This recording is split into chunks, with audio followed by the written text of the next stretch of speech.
I retired from Rolls-Royce and back in '96. But before that and around that time, a lot of people got made redundant. I was lucky enough not to. But I imagine what it'd be like to be made redundant, and I yet know that there were so many at the end that the boss had just cut down on all the celebrations that everybody had at that time. And it's just a little example. It's called The End of the Line. Hope you like it. Poor Joe Bloggs was at a loss as he read the memo from his boss. I'm writing this to let you know you have to leave. You got to go. You are redundant. Yes, indeed. Your services we have no need. Joe patted his tool, picked up his cards, said goodbye to Chaplin Yard. Not wishing for a lot of fuss, he hurried home on local bus. His missus saw him in a state and rushed to meet him at the gate. She said, Joe, now what's up, Chuck? Joe said, we've just run out of luck. The boss has put me on the dole. Our bank account is one big hole. We'll have to draw our belts in tight, stop all our spending overnight. Oh dear, said Nellie. Suppose this means I'll have to give up all my dreams. No line dancing, no mavericks. Where will I go to get my kicks? No club, no bingo. It isn't right. I'll have to stay at home each night. Tell me again, what's that you say? They'll have to give you severance pay. How much? Said Nellie with a shout. Dunno, said Joe. Can't work it out. It tells me here to calculate all 12 weeks to leaving date, and then to take my average pay, including overtime. No way. Then take my age and years employed. Yes, now you've got it right. That's my boy. Just to prove you're not insane, calculate that again. For 30 years, both man and boy, I've worked for them in their employ. Now they say my job is gone. Who the hell will take me on?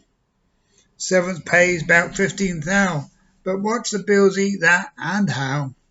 Then looking up, saw Nellie dazed, her mind quite gone, her eyes all glazed. Obviously in another world where all her dreams had been unfurled. Way, way out and on a flyer, she thought of all that Joe could buy her. Like clothes and hairdos, what a corker, and 2 whole weeks spent in Mallorca.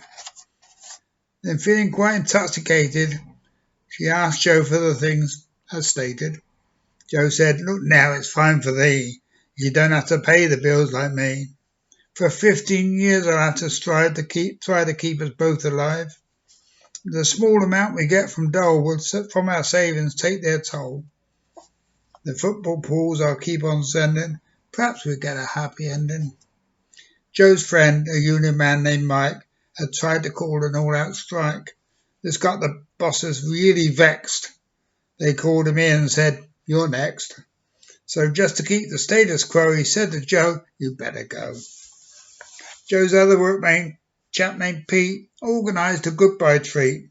Nothing special, nothing posh, no gold watch or lots of dosh.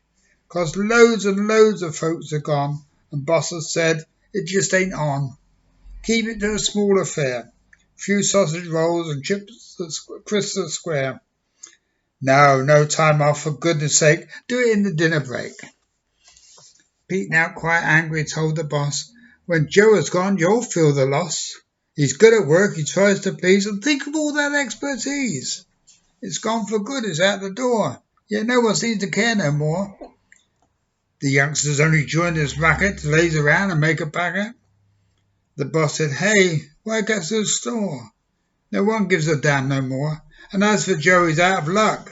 I like the rest, don't give a damn. Joe finally left, his face quite grim. But folks, that's not the end of him. He's got a job, part-time each day. He's working on the motorway. Twice a day he makes a tree and only charges 20p. What does he earn? With tongue-in-cheek, he'll tell you 60 quid a week. But approaching with a gentle touch, he admitted several times that much. So, if you've had your letter too, here's the thing that you must do. Like Joe, you've got to make a stand, take anything that comes to hand, And maybe when you get your letter, you'll finish up with something better.